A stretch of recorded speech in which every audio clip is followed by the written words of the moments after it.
Hey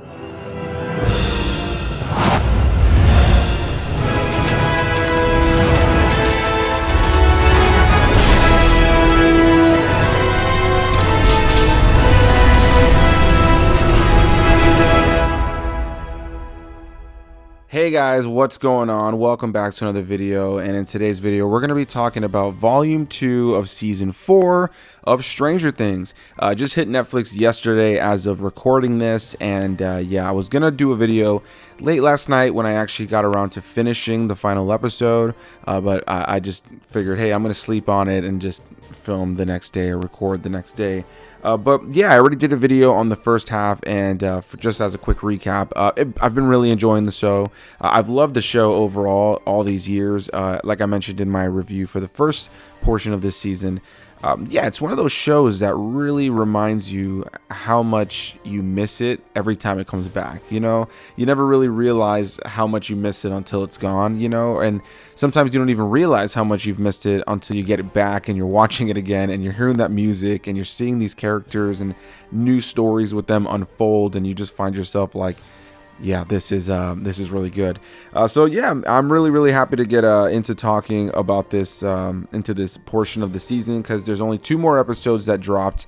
The first one being episode 8, which was, I believe, an hour and 22 minutes, and I want to say that the second episode, the last episode, the finale, was 2 hours and 22 minutes. And so yeah, that was really awesome. I will say, at times this season overall has felt a little stretched out. There have been some things that have been slow for sure, but what I will say is, even in the moments where I feel like they're maybe elongating certain portions of the story, I feel like everything has done a good job overall of fleshing out the characters. You know, it is a bummer when you watch stuff that feels a little overly long and it doesn't really feel like we're doing substantial things with that time. But what I really enjoyed about, you know, this season of the show is it has these really long episodes to really flesh out these characters. And even when I found myself thinking, oh, this is going on longer than I'd care, yeah, this is a little slower than I'd like, I found myself still really appreciating the amount of character growth and character building that was consistently happening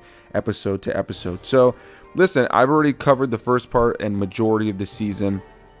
I love the season. I'm going to kind of use this video as my thoughts on this last portion of the season, as well as just wrapping up my thoughts on the show overall, or this season of the show. I'll start this off by saying that this will be a spoiler review as well. I'm going to go ahead and just get into it, because I feel at this point nobody's really going to click on anything Stranger Things wise unless they've seen it anyway, because they're trying to avoid spoilers. They don't want to know anything about it. So I totally respect that, totally understand that.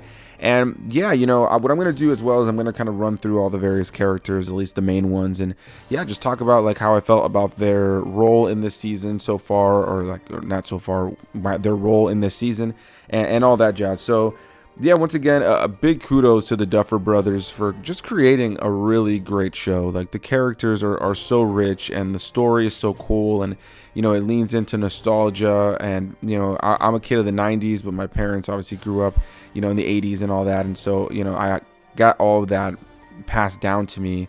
And so there is an element to this show every time that feels nostalgic to me as well, because I love so much about the 80s era.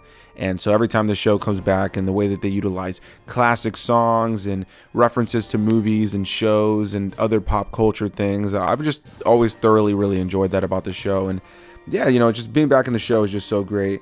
Yeah, again, so kudos to the Duffer brothers. And yeah, so this last portion, you know, just wrapped up, and what a finale, what a great ending, honestly, to this season, while also like leaving that looming threat to what's to come. And I really enjoy that about the ending of this season versus the endings of other seasons that have always kind of, I would say they've always kind of had some looming threat element to each and every single ending of each of these episodes, or these seasons, I should say.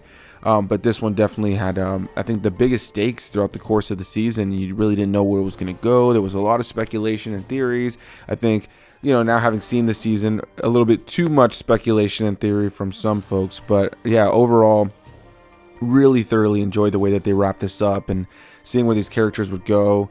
I really enjoyed the adventures with 11 in this season. I do wish, once again, that they would have put 11 more in the mix with all of our characters. You know, this is another season where we're spending so much time with her apart from everybody else, and it totally makes sense. I think that they did some great stuff here story-wise with 11 in the season in comparison to something like season 2, where I felt like they kept her away for too long and it wasn't really as exciting, and they haven't really gone back to all that. You know what I mean? They really haven't touched back on a lot of the reason that she was separated from the crew. I mean, you know, they do, but they don't. But overall, I think Millie Bobby Brown just consistently proving herself to be a phenomenal actress, and she's so good in this role. And you know, there's going to come a day, I believe the next season, the 5th season, is supposed to be the last one, and if that's the case, I really hope that they do, you know, really well by her character, because yeah, I mean, they have so far, but she's so good in the role, and I really enjoyed what they did with her character in this last portion. The last 2 episodes are very centered on her, and you know, you have everything going on with her and Papa, and I really enjoyed his role in this. You know, her not biological father, but father figure from the lab. Yeah, that dude, he's a broken, crazy, sick dude, and it's crazy because I really enjoy also the care that they established, especially here at the end, that he has for all of these kids, but specifically 11. And you know, despite him doing like really terrible things right up to the end, I really enjoyed that back and forth between the two of them. There were moments where I found myself thinking this is a little bit slow over the course of the entire season when it comes to 11, but yeah, overall I really enjoyed the way that they wrapped up her whole story and her getting her powers back, and just the badassdom of all of that. I really love Millie Bobby Brown in the role, and I just gotta praise her every time I see her in this show. Winona Ryder as Joyce, you know, everything going on with her, as well as David Harbour as Hopper, all of that with Murray and the gang, Brett Gelman, who plays Murray.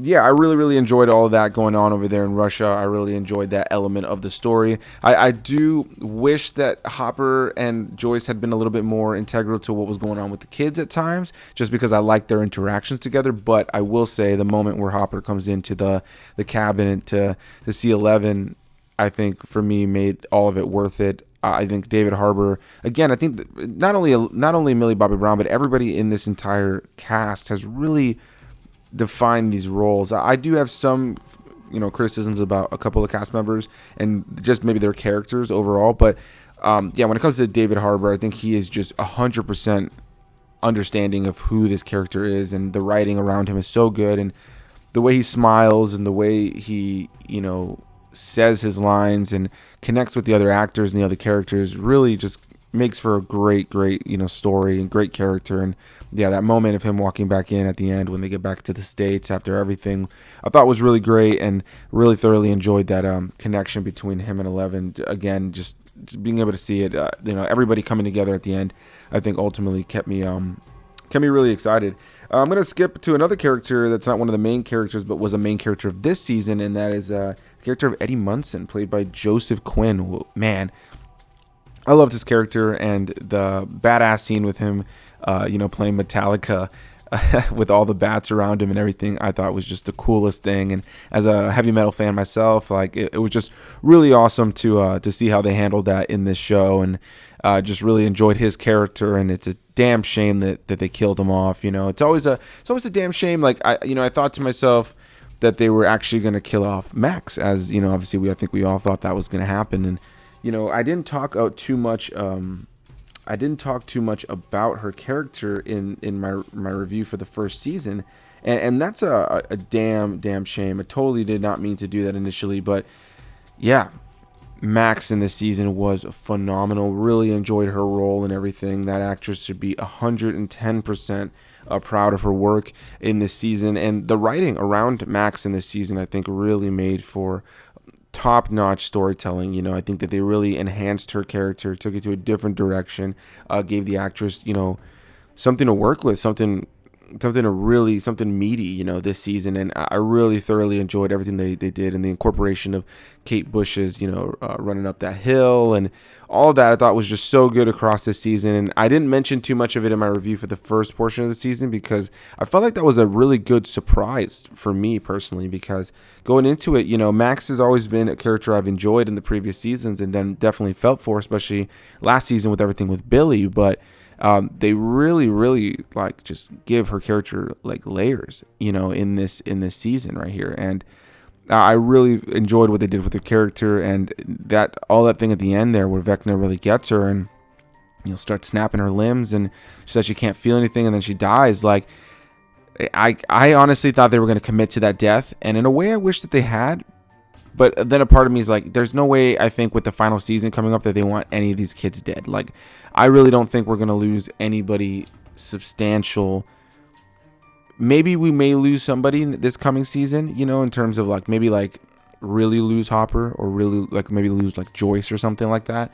But I can't see them killing off one of the kids at this point. Like, I just have a feeling they're going to want to have them all survive for the, we did it, we made it to the end kind of thing, just for the sake of, a nice, like, awesome shot of them all at the end kind of celebrating. I just feel like that's kind of the direction we're headed when it comes to all of that. But yeah, really thoroughly enjoyed everything with Max, and also with Lucas. Yeah, in the first part of this series, Lucas was an asshole. I wasn't crazy about his character in this season. I wasn't crazy about what they were doing with his character. But, honestly, they added layers to his character a little bit for me in this season. I really enjoyed kind of seeing him come around to realizing that, maybe what he wanted to be wasn't necessarily the right thing to kind of, try to obtain. Really enjoyed his performance, specifically around everything going on with Max. Their relationship over the course of the season was one of my favorite things, one of the things I latched on to the most. And yeah, definitely got to praise the two of those, for just being top-notch parts of this season. Dustin as well, great part of the series again. He was a really good part. I wish they would have done more with him, and his girlfriend and all that, but they didn't do, I feel, as much with Dustin this season. Like, they definitely did, don't get me wrong, and I enjoyed his role in it all, especially around everything. Like, he gets that really great scene, the actor Gatton Matarazzo, I believe is how you pronounce his name. Yeah, he has a really great juicy scene with Eddie when he's passing away, where he's given really great material there, and he gives a really great performance. And yeah, I really enjoyed that element of it for sure, 100%. I think overall the cast was strong from beginning to end. Nancy, I don't know how I felt about the whole thing going on with Nancy and Steve in this season, because I feel like I was rooting for Nancy and Jonathan, and I still kind of am rooting for Jonathan. Like, I don't feel like there's any reason for Jonathan to be booted out, other than just giving Steve a chance, because now he's become a likable character, and, he's kind of been redeemed, which I think is great. I really wish that, I don't know. I feel like Steve definitely deserves happiness, and he wants that with Nancy. But I don't know if it's worth like taking a big old crap on Jonathan. Because I do think Jonathan is a good character. And I really do enjoy his role in this series, and especially around the stuff that was going on with him and Will in these last couple episodes, and that brotherly love. And I'm really curious what they're going to unveil about Will. A lot of people have suspected, that he is maybe hiding that he's gay, and there's something like that he's kind of got on the back burner there. But there seems to be something that he's hiding, obviously beyond, like, obviously, I really don't know. I don't know. I'm not going to sit here and just throw out speculations, but there's something that he's hiding there, and I'm definitely curious to see what they do with his character. But yeah, I really enjoyed that actor. He got a lot of really great scenes in this entire season. Noah Schnapp, I think he's really good. I really enjoyed him. Priya Ferguson, who plays Erica, Lucas's sister, I thought was, also a good part of the season. I'm glad that they gave her more to do this season in comparison to previous seasons. Maya Hawke as Robin, I really enjoyed her in this season. I really wish that her and Steve had gotten together in the last season, but I understand what they were going for. But now we have this whole season where, she, is kind of trying to get with this girl in her band class that she really likes. And, it was cute, but compared to everything else going on in the season, it wasn't anything that I was really latched onto. And I was so committed to her and Steve in the last season, so I still kind of feel hurt by that. But I do love their friendship, and I love how Steve has handled it all. You know what I mean? I think overall he's handled everything really well. He's a really good character. And then we got to talk about Vecna. Jamie Campbell Bower did a great job in these last couple episodes. Really enjoyed his character from beginning to end, and playing number one, Henry, and then Vecna, and he plays all the parts and being in the makeup and everything. And he's a really great actor. I think I mentioned in my review for the first part of the season that I really enjoyed him when I was watching Sweeney Todd growing up, or I started watching that. I think came out when I was in high school. But yeah, I really enjoy that. Really enjoy that film, and I really enjoy his performance in that film. So I've always really enjoyed him in anything else I've ever seen him pop up in. And so yeah, I think here he's given really good material. Arguably one of his best performances I think I've ever seen him give, to be honest. Yeah, you know, Joe Keery as Steve, like I mentioned, I just wanted to specifically mention him. I thought that again he did a great job in the season. I wish that he would kind of get a win in some way, but he was such a better character in this season compared to previous seasons, you know, where he was a lot more reluctant to help in the past, but that was part of his journey. And now seeing him on the other side of it, where he's just ready to kind of help at all cost. Yeah, he's become a fan favorite, definitely one of my favorites of the series, and just really thoroughly enjoyed just seeing him in the mix again. And overall, again, the cast is great. I'm going to wrap this up by saying I had a lot of fun with the entirety of season 4 of Stranger Things. I'm looking forward to checking out what they do for the next and final season. So definitely leave your comments down below. What do you guys think is going to happen? What did you guys wish happened in this season? Anything you want to comment down below, leave those comments. Hit that like button, comment your thoughts, subscribe for more videos, and I'll see you guys in the next one. Bye-bye.